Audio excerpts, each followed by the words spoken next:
What is up, Cheyenne Mission School District Elementary PE teachers? My name is Colby Dissinger, and I am your colleague from Overland Park Elementary. I've been there for 9 years, and I had a little pull in my heart to make a video for you guys to try to, share some of the knowledge that I have with regards to instructional technology, and then, understanding that I am not only an educator and a PE teacher like you, but I'm also a father of 4 kids and 2 that are in elementary school. So you're going to get a perspective of not only a teacher, but a father who is expected to do homeschooling. Since my wife has an essential workplace job, she is actually gone throughout the day. So I'm not only teaching, but fathering 4, and my children range from 8 months old all the way up to 9, and 2 of those kids are in elementary. So also, I felt the need to make this video because I do have an instructional technology degree from Fort Hays State, and I used technology every day in that class to demonstrate how I can use it in PE when I'm in the gym and so forth, but also how I could teach PE remotely like we're expected to do. So my goal, and I'm not all-knowing, but I do have a little bit of background, but my goal is to hopefully show you something that I'm going to be doing to communicate with parents and give them resources and so forth, so I can check the box that I am doing the job expected of me. And I'm going to be using Google Classroom. When I was looking over the Kansas Continuous Learning Guidelines, one of the recommendations they had for us is that we use Google Classroom. Now, I've never used Google Classroom myself. I know that us PE teachers had a little page going, and my school has one too. And if you're just interested in how to create a Google Classroom, please skip over all this intro thing to when I pop up the web browser. And I will take no offense to it, but I am going to create a Google Classroom.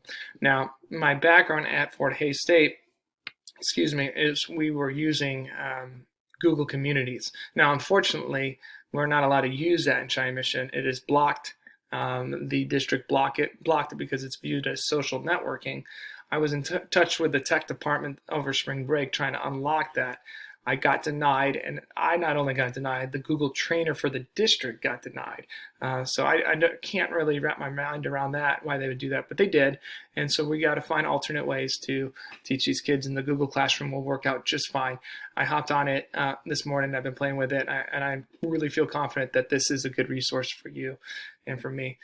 First of all, again, this is Monday, and we have this week to discuss what the expectations are for us, because as of now, unless I'm missing something, we don't know exactly what that is for a specialist.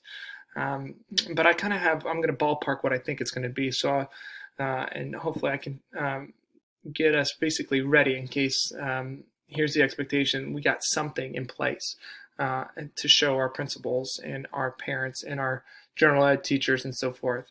Again, if we step back and look at this, the ultimate goal is to provide maybe activities or challenges or resources for the parents at home to teach kids. Now, understand that they are becoming the math teacher, the English teacher, and so forth. And honestly, I don't know what the expectations will be for us as PE teachers. And if we're being really honest with ourselves, PE is probably way down there on the list. And it's not because physical education is not important. That's not it at all. It's just going to be down on the list. These parents understand the importance of physical activity, and so do our administration. Trust me, they're going to take care of the physical activity. They're not going to want their kids cooped up in here. They're going to find ways to get them moving, because as a father of 4, you're going to find ways to get them moving because they'll drive you crazy. And I think our goal is to help aid those parents with some resources or guidelines so they can quickly get onto our Google Classroom and go, hey, coach, whatever, asked you to do this today, go for it. And then give them some time. Now, I'm a firm believer in unstructured play. My kids are doing that now. I don't know what they're doing, but they're doing something unstructured while the baby I just got to sleep, he is asleep, and the other 3 are doing unstructured play. This morning, we did our morning routines. We did our Bible study this morning. We did our workout this morning, and now they're doing some unstructured play, and I'm not concerned about them as long as they're not arguing. It's okay for them to do unstructured play. When it's nice out, they're required to go outside and so forth.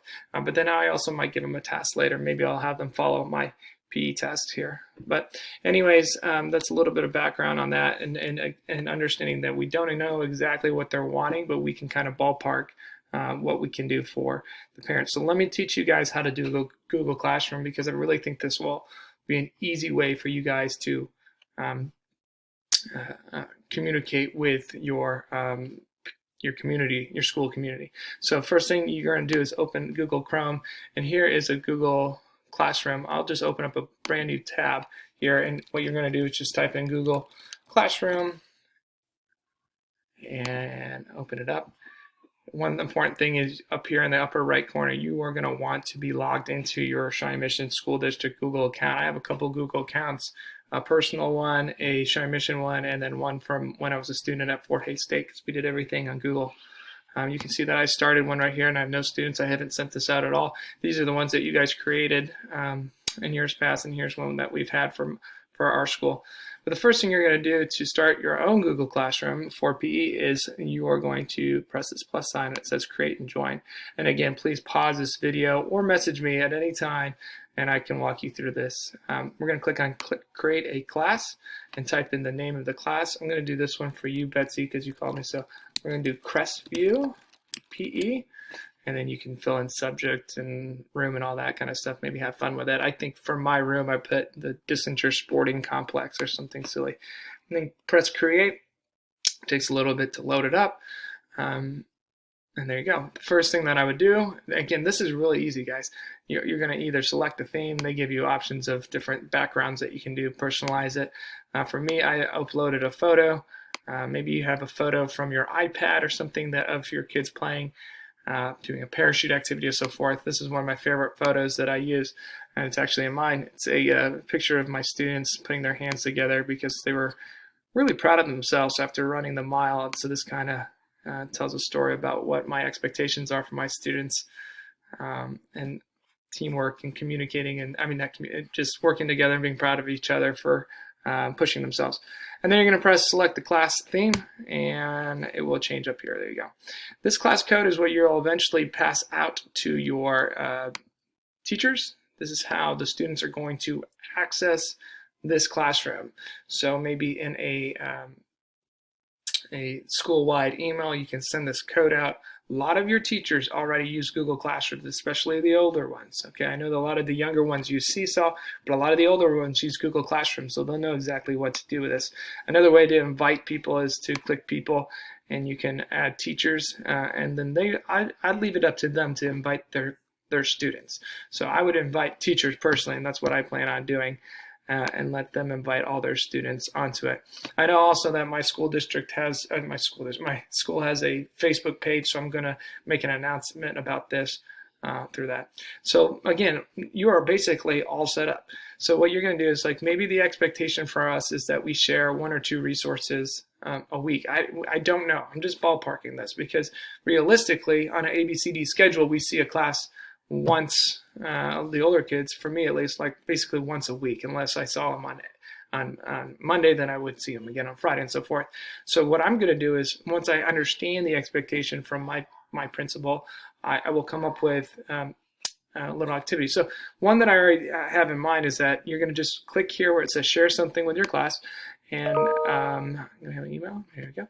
And what I'm going to do is that I'm going to add a video that I recorded of my son the other day, and the challenge today is 20 minutes of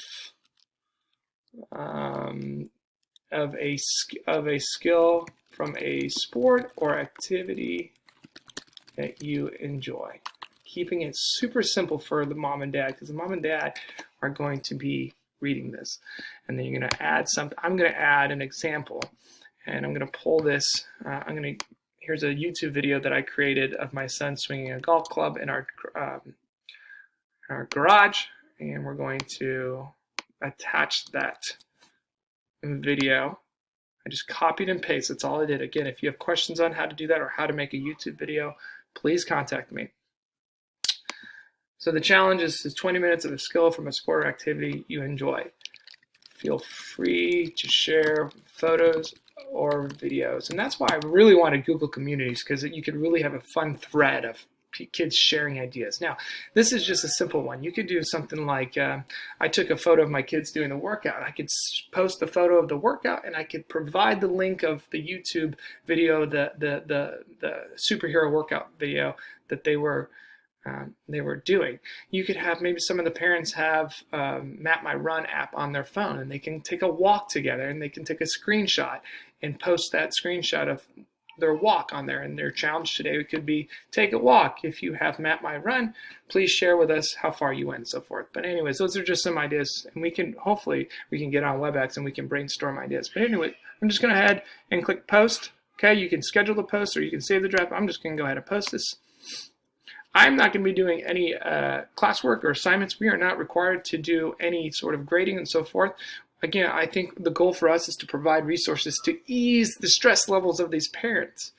You know, I'm dyslexic, and if I got sent, let's say I wasn't a PE teacher, and you just sent me, the parent, the link to the Open Phys Ed home activity guide, which is great. It's a great resource. I would open that up, and as a non-PE teacher, be just overwhelmed. I think it's our job maybe to open that up, find a small activity, post it on here for them to make it as simplistic as possible for them. So anyways, there you go. Right there, they go to the website, and they would see that there is a 20-minute challenge of a skill or sport. They could watch the video, and they can add comments below right here. Again, I'm not an expert in this, but I do have a degree in instructional technology. This is what I will be doing. It is super simplistic, and it gets physical activity involved in their homeschooling. And when you post something, please think about the parent. Some of you are probably homeschooling your parents, your students or your kids, and some of you aren't. But try to get into the mind of one and think, man, okay, I need them to do something physical. I'm going to go to Coach whoever's page and see if they have anything for us. And they would love to see, you know, if you do PE right, you should be the king or queen of your building. So they see a post from Coach Dissinger, they're going to be like, oh, there he is, and oh, there's his son doing golf swing, and they're going to want to do that activity. Again, please reach out to me. You can email me. I think we should WebEx together. Betsy Anderson and I talked on the phone. I know Patrick Whitney and I talked over Facebook, and Adam Livingston and I did a WebEx, and Jason Dolan and I have emailed each other. The goal here is to work together to get through this together, and I honestly think that we can actually make this a positive experience if we stick together. I hope this helps a lot. Take care.